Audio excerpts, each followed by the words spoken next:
Welcome Scott, everybody. Here he is. Hey, thank you for being here. Happy opening day, guys. There's no going back now, Davey. No edits. Are you satisfied with your movie? It's good. Yeah. They're satisfied too. Are you okay, Damian? I mean, we've seen your work. I'm sure some folks have seen your other work too. Are you okay? You seem like a very well-adjusted human being, yet. When I go back, I'll explore my therapist wants with all the bunnies, ask what a lot, so I'm going to dive into that as soon as I get home, yes. Can you attest to this as well, Adam? Is Damian, is all the insanity just in the script form and on the screen, or does he betray any of his hidden problems on set? Yeah, no, he's so exceedingly normal and kind that I have no idea where all of this comes from. So let's talk about that. Where does this all come from for both of you guys? Do you remember the movie that scarred you maybe a little too early? You saw a little bit before you should have as a kid?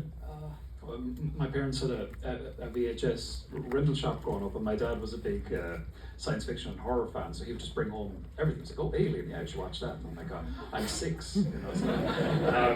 So, yeah, all that stuff from the 80s, Poltergeist and The Thing, and all of those. I was watching all those classic, anything John Carpenter based. I'm trying to think of something that really scared me. I'm sure it all. I used to with this video shop. I used to take home all the posters as new movies would come in. And I'd be very brave during the day, I'd be like hanging them up on the wall going, yeah. And then at night time I'd be lying in bed and I'd be getting out of bed like and taking them back down and stuff. Yeah. Your parents had the job I dreamed my parents would have a video store. I used to go after school, I would ride my bike to the video store and just read the boxes. I wasn't allowed to rent movies during the week, so I would just go hang out there and read because the back had all of the information. You were a really cool kid. So cool. By myself. So yeah, what were the movies you saw too early? You know what really freaked me out was An American Werewolf in London, which is so terrific, but there's a nightmare sequence, a dream sequence. You know what I'm talking about, when the horrible monsters bust in to the wholesome family Christmas and just start shooting everyone. And yeah. I remember just being like, I am way too young for this. But I watched it over and over again. Crazy. Okay, so Damian, how does this one begin? Are you a fan of the haunted house subgenre, the haunted hotel, even subgenre? Yeah, it was that. It was just wanting to, from a scriptwriting view, it comes almost like a checklist. It's like, okay, well, here's the hotel, and then I know that there's going to be the manager and the owner and the caretaker and the guy who's a little bit of a pest who's kind of hanging around the hotel. And it's just a kind of a way to make all of those people already have their own relationships somewhat ready-made, and then to bring in that outsider. You know, I knew it was going to be in Ireland, and I knew I wanted it to be an American character that would come in and just kind of dismiss all this talk of witches and, you know, ghosts and all this kind of thing. So it was that, yeah. It was definitely starting with the hotel and building out from there. So is there a commentary on like ugly American tourists? Is there some kind of vendetta you have against us? Oh yeah, I'm trying to destroy Irish tourism. Did you, Adam, I would imagine you are an outsider to a degree, like you're working with Irish actors, probably an Irish crew. I don't know if your family's with you when you're out there. Did that kind of almost lend itself to the experience of making the movie, to feel like a little bit of an outsider? Yeah, for sure. I was by myself, living in the upstairs of this old manor that's been turned into a hotel, and it's this beautiful place. West Cork, by the way, is one of the most beautiful places on the planet. But that people would come there on their anniversaries and honeymoons, and we were coming in and out of this hotel, and I was just the eccentric bachelor living upstairs. But yes, and on set it really did lend itself, because it was, everybody was Irish and I was not. How much of this is actual locations versus sets you created, Damian? We did look for a hotel, but any place it would have been a nightmare to film there. Even if you found an interesting location too small, we'd be standing on the back of each other's heels, getting crew and equipment in there very quickly, all that space disappears. So it was a private residence we found, which is this beautiful old home, the plasterwork and the carpentry and just the layout of it. I said, well, this is great, and it'd be comfortable to film in. And then For just, the lobby area, is Yeah. that what, that, yeah. yeah, so it was just a case in of like we could put the counter here, we could put the keys here, and it's just trying to complement the place to turn it into into what we needed for the film.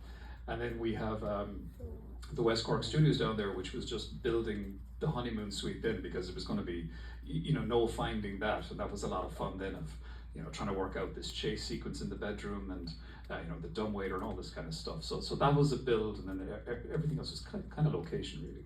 So you spent a lot of time on set, honeymoon suite set, a lot of Yeah. time by yourself without any other actors. Do you Yeah. remember like your first days on set? Does that do a lot of the work for you? Yes, I remember we were shooting for a while, and then one day Damian's like, we're looking at the schedule together, and he's just like, it's just you for like 3 weeks. And it is kind of daunting, but the set was so beautifully constructed, and the set dressing was so incredible.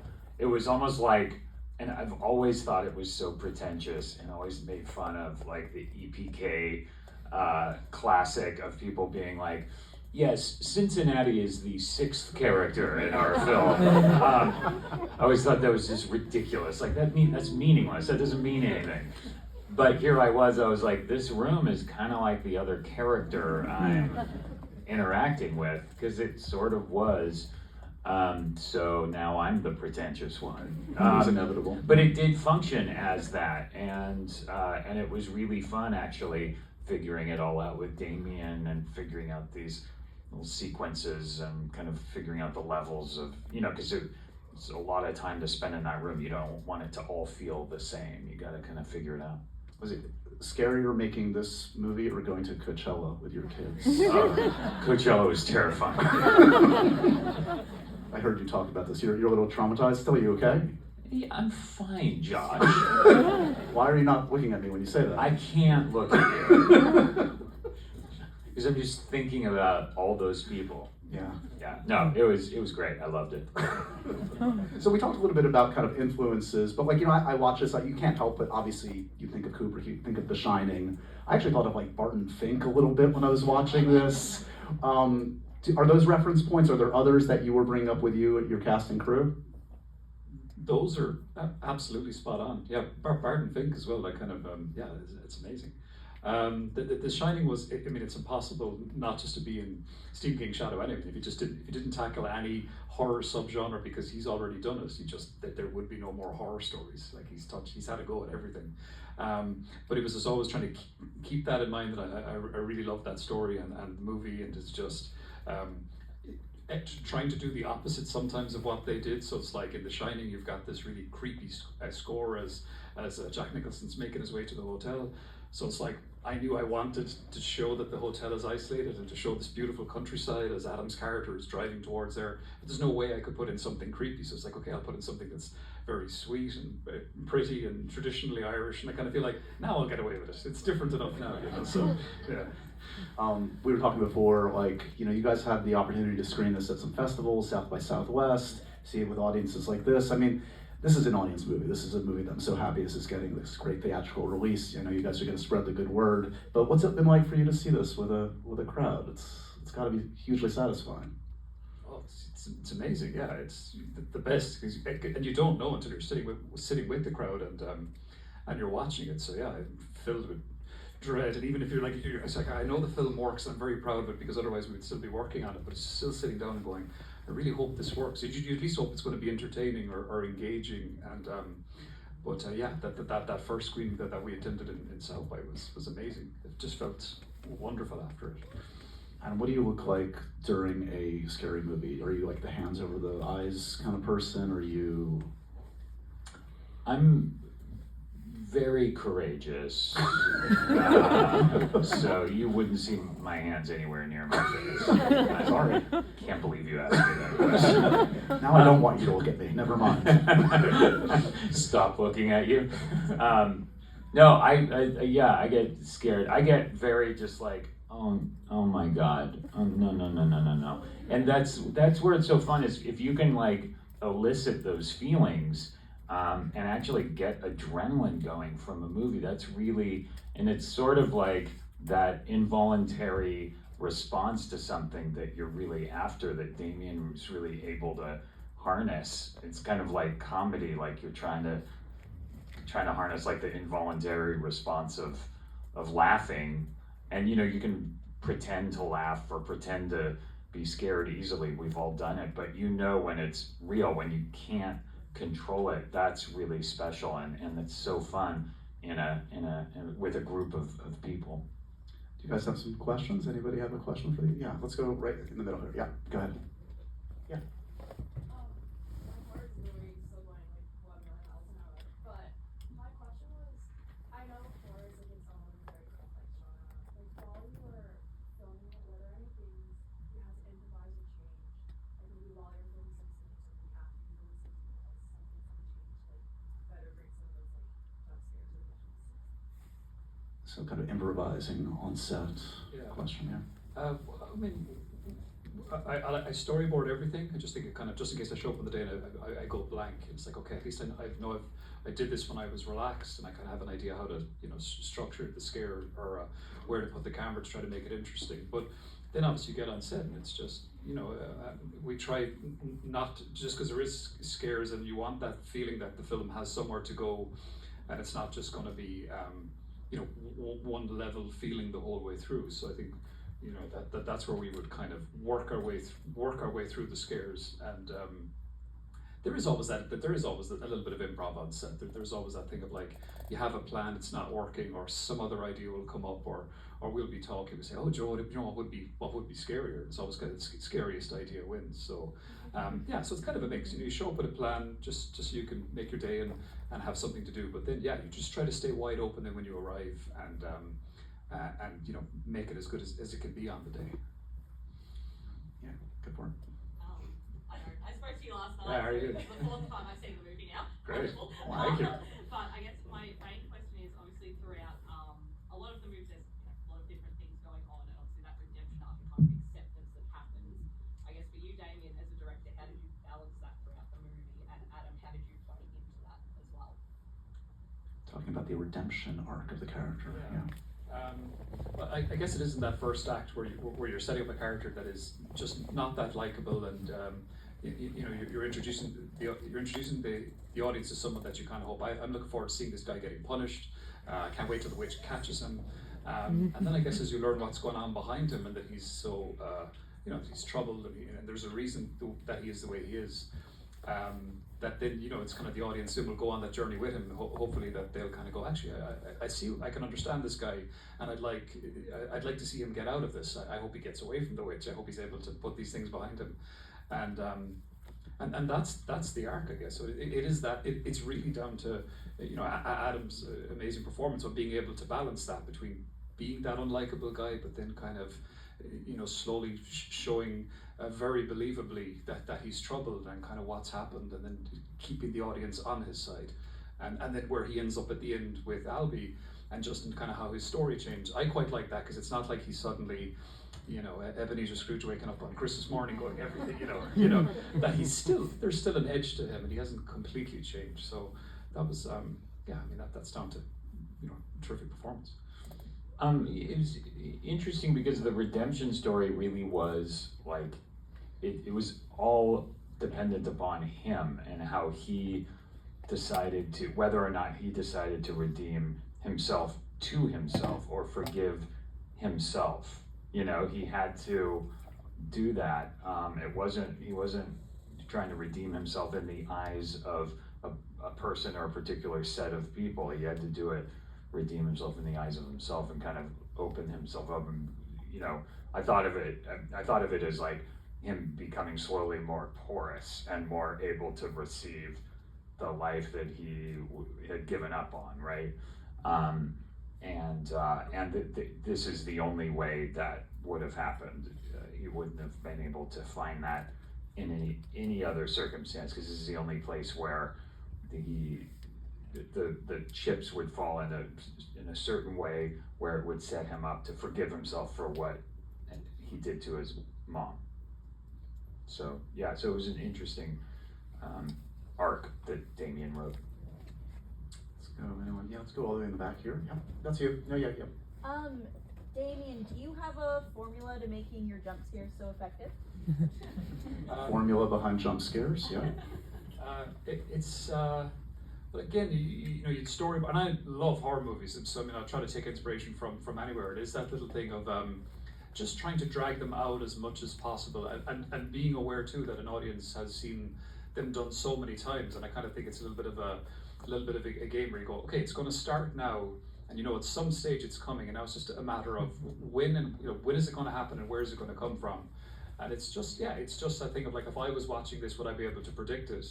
And where would I guess? And I say, well, I think it's going to be there now, but it could be like a second later, but from over here. It's misdirection. I really think that's what makes a good jump scare, is kind of saying, oh yeah, it's definitely, you know, it's going to pull open the door and there's somebody there, but it's like, no, that's not going to happen. But now where is it going to be from? And it's that continuously teasing out where it's coming from.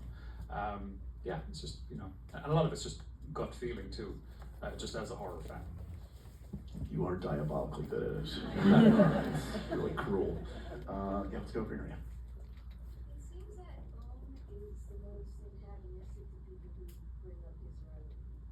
Is there something specifically to the way you thought about him in being a writer, in the way that it relates to his redemption arc, that made you think that he would be the worst to those who actually like his books? Yeah, that's good. Very good. Very interesting. We have a winner tonight. Ooh, Adam, you want to say? Well, I mean, you wrote it, but I saw that as being a sort of, I would never want to be a member of a club that would have me as a member. Is that the Groucho Marx? Yeah, Groucho Marx thing, where if someone's coming up to him complimenting his writing, that means they have terrible taste, and he has no respect for them because he is worthless, right? That's where he's at the start. That's the way I saw it. That's what I'm. If anybody ever asks me that again, that's what I'm standing. That's brilliant, yeah. We got it there. Let's go back up. Yeah, go ahead. Yeah. Me? Yeah. Oh, okay. Hopefully you can hear me from up here, but I'll preface this by saying I'm a child therapist, so this movie was maybe made for me in a certain way. But I noticed the theme of, I think, what we lock away and like the things that haunt us, and for so many people those are the things that happen to them during childhood or the things that they do. And I guess we saw the protagonist kind of have to, we saw the confrontation with those things, and he was haunted before he even got to the hotel, like we saw in the first scene, by what had happened to him as a child. And I guess I wonder, like, if that was a conversation that you wanted to kind of bring about. Like, we saw the adult version of this character almost take his life, and then really only come to confront his trauma when the hotel burned down, right? Like, it took this big, kind of, like, really coming to the end of the road to confront that. And I wonder if that was part of what you wanted to get across, like the gravity of what it takes and what it means to see ourselves through coming to terms with the hardest things that we've experienced. Does that make sense? Yeah, I mean, there is certainly an element of the fact that the character never really got past. He's still a child, and I think once we kind of dug into it, witches are, you know, just in folklore and kind of stories. It's in fairy tales. It's usually witches that are going after children, you know. So it's like she you know, and the fact that as he's trying to heal all this stuff, she's coming after him, and you know, he's seeing this crazy you know, kids TV show in a very demonic kind of, you know, mushroom trip version of him. So all of that is such kind of go like, there's still something kind of childish about him, or he's still, you know, that he's still stuck in that place, I guess, you know, as a child who made a really terrible mistake, and like they didn't, he's just being hunted by a witch, which usually, you know, would target children. So yeah, there's some lessons. It's kind of escaped from this witch, and you know, I don't know how. It's kind of up for other people to kind of dig into this stuff, I guess. But I think there's something in that about escaping her, letting all this go, forgiving himself, and then being able to be an adult, be a man, and kind of move on from these things, or at least make some kind of peace with it. Let's give it up for this amazing group. Congratulations on the film. Thank you for the Nightmare Fuel. Guys, spread the good word on Hokum. Thanks for coming out opening night. Give it up for Damian, for Adam. Thanks, everybody. Thank you. Thanks for coming, everybody. Thank you.